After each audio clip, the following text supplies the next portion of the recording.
What's up? It's episode 71, Payne Points of Wealth, and markets are trying to find their footing as unemployment is coming down, more people getting jobs, labor participation rates going up. The Fed, we have no idea what the Fed's going to do. They're keeping it a secret, and all the while we're seeing wages go up, we're seeing productivity in the economy go up, and we're seeing extreme pessimism amongst investors. What does it all mean? We're going to break it down for you today, and we're going to talk about one of our favorite Americans, Ben Franklin, Great Philadelphian, what he said back in the day that you can apply to your finances to make sure you're on track for your plan for financial independence. We got a great show. Hit the music.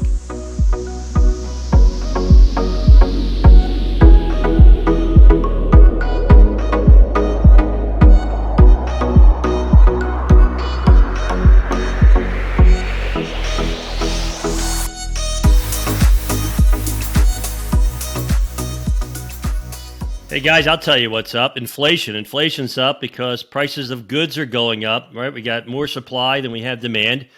Meanwhile, we got Jay Powell and the Federal Reserve. They're actually telling us what they're going to do, right? They're telling us that they're going to continue to taper, right? Even though inflation's already up 7% year over year. They tell us maybe next month, right? We're in February now, maybe at the end of March, they're going to start to raise rates. Meanwhile, we have all this inflation and the Fed's acting as if it's 2 years ago. Well, you don't know any bureaucrat in government that actually likes to move things quickly.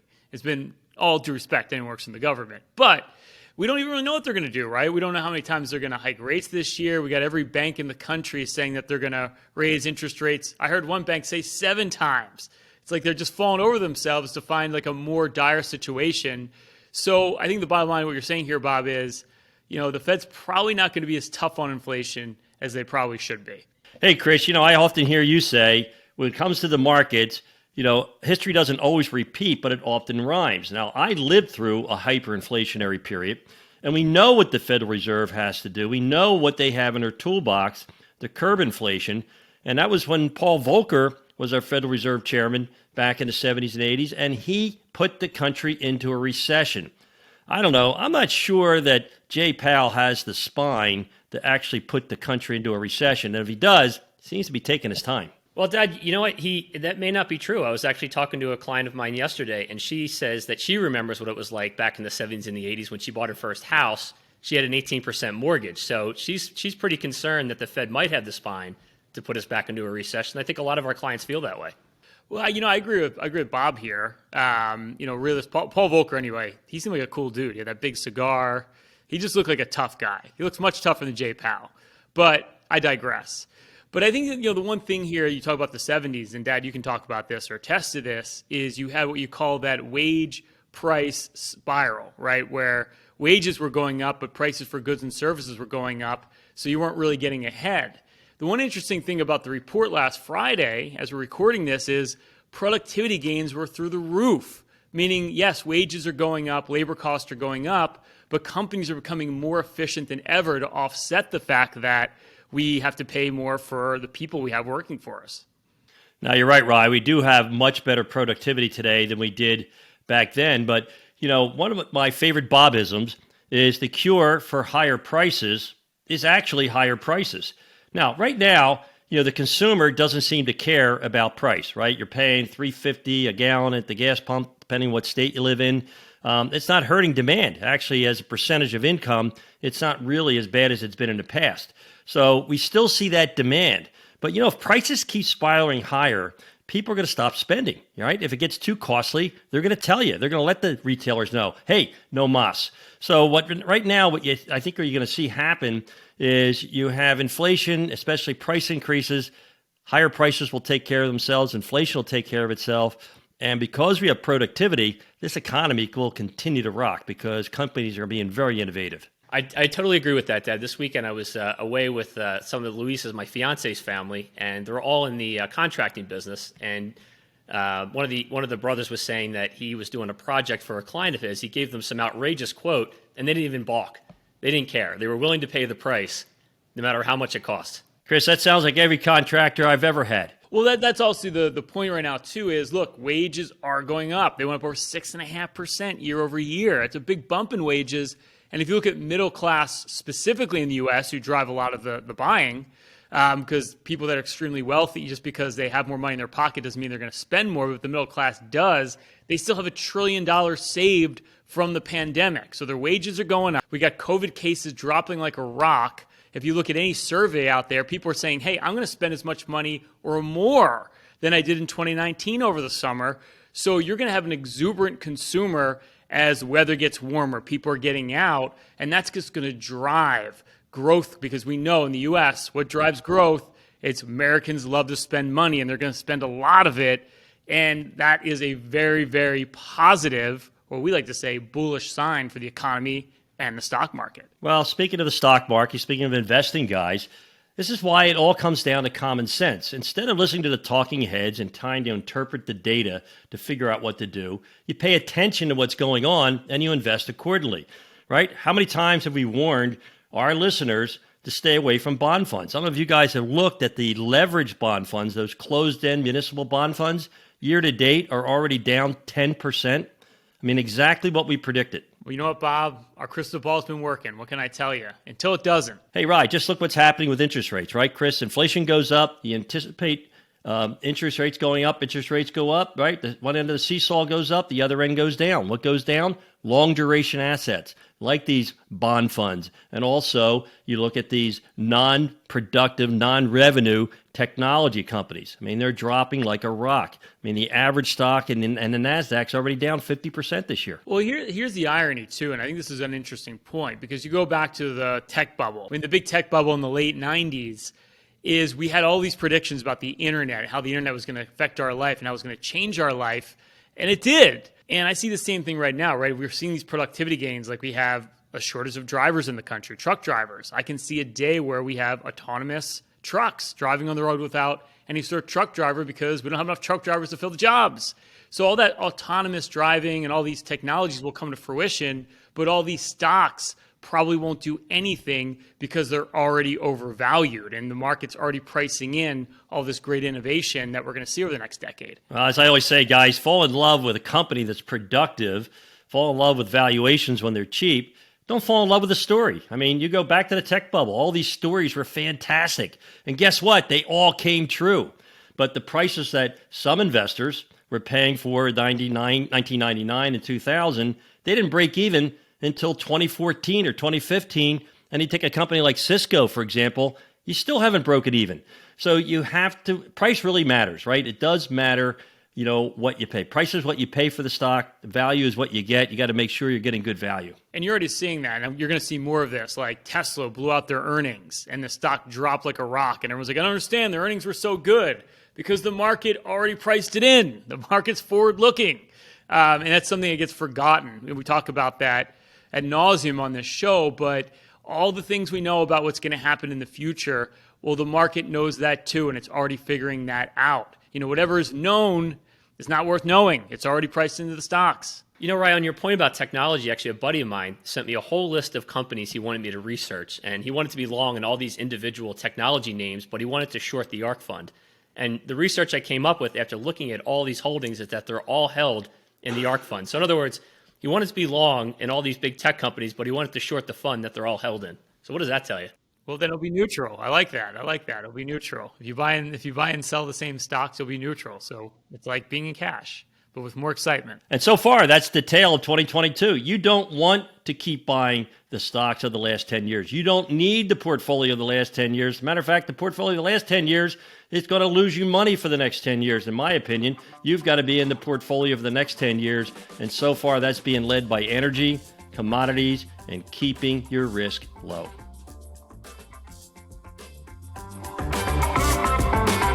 Hey, I hope you're enjoying episode 71, Payne Points of Wealth. Our subscribership is going through the roof. We have over 65,000 downloads. Thank you for the support. If you like our content, love our content, please forward it on. Anyone can benefit from the information that we give you on this podcast. Your support gives us the ability to continue to do the podcast. Give us the 5-star ratings on iTunes. Give us a like on that YouTube channel. You click that notification bell. You can be updated every week of new episodes. Thank you for your support. Again, give a 5-star rating to Payne Points of Wealth. All right, gentlemen, it's the tipping point. This is where we pinpoint the pain point having the biggest impact on your wealth right now. And Chris and Bob, since we're all from Philadelphia, the suburbs, technically, I've always admired the great Philadelphian Benjamin Franklin. You know, he was a true visionary. He was an inventor. He was a thinker. He had so many great insights to human nature and how the world works, you know, even back then, that are really applicable to today. So I thought we could talk about how some of his more famous sayings you can actually apply to your financial life to make sure you're on track for your planned financial independence. Well, Rye, you know, Ben Franklin is one of my favorite Philadelphians as well, and one of my favorite sayings by him is an investment in knowledge pays the best interest. And I think what he's saying here is that as it relates to markets, you got to study the market. You got to be a student of history so you don't make the same mistakes twice. Hey, Chris, I also love Ben Franklin. I think he was an incredible entrepreneur, one of the greatest Philadelphians of all time, if not the greatest. But, you know, he didn't have a monopoly on great expressions. I mean, I don't know who said it, but it's a pretty famous guy. He said that, make sure when it comes to your portfolio, you know what you own and you know why you own it. Sounds like a Bobism to me. So. Oh, yeah, it was. It was a Bobism. But, that's the lesson. If you don't have the time to study and know everything that's in your portfolio, and here's how you know. You should be able to explain each and every investment to your grandchild in less than 5 seconds. And if you can't, that means your portfolio is too complex and you better have a financial advisor you can trust. Well, I think that knowledge is a really, really important part of it, because what you don't know, and I don't know I'm paraphrasing, Ben Franklin, not actually Ben Franklin again, is the history that you don't know. And I think that's something we talk about a lot, but you can find something in history that's similar to what we're experiencing right now. Like we talk about the dot-com bubble and what we're seeing with disruptive technology now, whether it's Bitcoin, SPACs, NFTs, or whatever it is. We kind of know how it's going to end. So I think for a lot of these newer investors, millennial investors specifically, like they've never experienced that before. So all this is very, very new. But the blind spot is they don't know history. And I think that's an important component. And that's why I think, there is some value in being like Warren Buffett, who's in his late 90s or his mid 90s, is they've seen, him and Charlie Munger, his partner, have seen so many market cycles that they've seen all the history. So their advice is going to be better. Yeah, you know what, Rye? I miss our days at Merrill Lynch, because whenever we had a sales meeting and they were introducing a new product, you and I would immediately go to the risk factors. And in the risk factors, it would say, the only way this investment won't work if this so-and-so happens in the next 6 months to a year, which has never happened in history. We could almost bet that was going to happen in the next 6 months to a year, made a lot of money betting on it. So, not only does the ordinary and average investor not know what the risk is until you have hindsight, a lot of professional investors don't know either. Well, it reminds me of those structured products. And one of them said, the only way this thing will ever destruct or self-destruct is if Lehman Brothers goes out of business. And they did. So that actually does happen. Another Benjamin Franklin quote that I love is, a penny saved is a penny earned. And I think you can apply this to a lot of you that are looking to retire, probably sooner than later. Well, first of all, I think pennies are going away, because it now costs the government more to create a penny than a penny's actually worth. But I digress. It's one to think about over and over. Well, that's why I think our clients should be giving us those pennies so we can turn them into nickels and dimes and quarters. Absolutely, Chris. But, that's the whole thing. The best time to start investing, start saving, is when you start making any money at all. And it doesn't matter what age you are. We know the earlier you start, the better you're going to be, because wealth creation isn't about buying low and selling high. It isn't about having gifted insight to the unknowable. It's about compounding. Compound of interest and dividends and savings is what creates phenomenal wealth. It makes Warren Buffett and Charlie Munger the two biggest investment geniuses of our time. You can be a genius just like them. All you got to do is save. So, Dad, maybe the saying should be, a penny saved is a penny compounded. I like that better, Chris. There it is. Chrisisms, right? I have to say, I'm the only Payne that still lives in Philadelphia. That's true. The real patriot of the group, the real Philadelphian patriot. Even Ben Franklin left Philadelphia, Chris. I think you're the last one there. Well, the other thing to think about too is, and we run these projections a lot. I have a client who wants to retire. He doesn't like his job. He wants to get out as soon as possible, and he's in his mid-60s. But the problem is he's so close to making it, but he doesn't quite make it over the edge where he can be comfortably retired. And every year he works, that's another year he's not drawing from his portfolio that allows it to compound. So if you're on the edge there, a lot of times just working another year, 2 years, can have a huge impact on your wealth plan. So you've got to be really careful about when you decide to retire. Like for this gentleman specifically, like if he works 2 more years, he just sucks it up for 2 more years, his financial picture changes dramatically for the better because that's 2 more years of compounding his portfolio as opposed to drawing from his portfolio. But, I think the message here, guys, is that saving is an all-weather event, right? You have to save whether the economy's doing well or poorly, whether the market's up or down. Now, we work with the best and the brightest of clients, and I can't name a client who didn't stop adding to their 401k or thought about adding to their 401k because the market was down, right? It's so counterintuitive, right? Oh, things are bad, I better hold off investing. No, that's the best time to do it. I think the best lesson we can learn is when you're about to save money into your portfolio or make an investment and you're sick to your stomach, you're making a great purchase. Here's another one I like, guys. He that lives upon hope will die fasting. And this kind of goes in that whole mindset of that hope is not a strategy. You can't depend on hope for your I think that's another Bobism. Yeah, I think you're right, Rye. I think it is a Bobism. And, basically what it means is that, you don't want to just wish your portfolio to do well. You have to make good conscious decisions about how you're investing your money. Well, it's kind of like it's either like you have a wish portfolio or a wish sandwich, Chris. I just wish this sandwich had some really good meat in it. And that's a good point because at the end of the day, like if it's easy right now because markets are going up, you may be invested and you might thinking I'm okay. But unless you run those numbers, unless you really sit down, look at your expenses, look at what you're saving, look what inflation is going to do to your portfolio, you don't really know. And, it's the old saying, like we spend more time planning our vacation than we do our financial life. That's insane. No, I absolutely agree, Ryan. I think right now, and Chris, you're seeing this with your clients. I know a couple of calls we've been on is, wow, we've made so much money in the last 10 years. Maybe we should put it on the sidelines so we don't give it back. I mean, the biggest problem isn't the fluctuations of the market or long-term or short-term capital gains. The biggest issue every investor is facing right now is inflation. And how's your money going to overcome that inflation, right? You took at the purchasing power of the dollar. Since I've been born, it's lost like 80% of its value. So if you're going to put your money in cash or you're not going to invest your cash, all you're doing is increasing the probability that you're going to fail as an investor, that you're not going to have enough money to live on. You're not going to overcome that insidious hidden tax we call inflation. Well, you know what, Dad? It's like whenever I talk to my clients, they make that comment about, hey, should we be getting out? Should we just take profits in the sidelines? I go back to that great Warren Buffett quote, which is favorite holding period is forever. The only time you should be taking money out of your portfolio is if you want to buy something. Absolutely, Chris. I agree. Now, there's another great Ben Franklin expression. There are no gains without pains. And this just came out before the No Pain, No Gain radio show, right? So that's not P-A-Y-N-E. It's P-A-I-N for the record. But I agree, there's no gains without us. I mean, come on, we make it happen. We make the magic happen. But it's true, right? I mean, you have to suffer some volatility. Like there's no reward without risk. I'm going to say that the wrong way.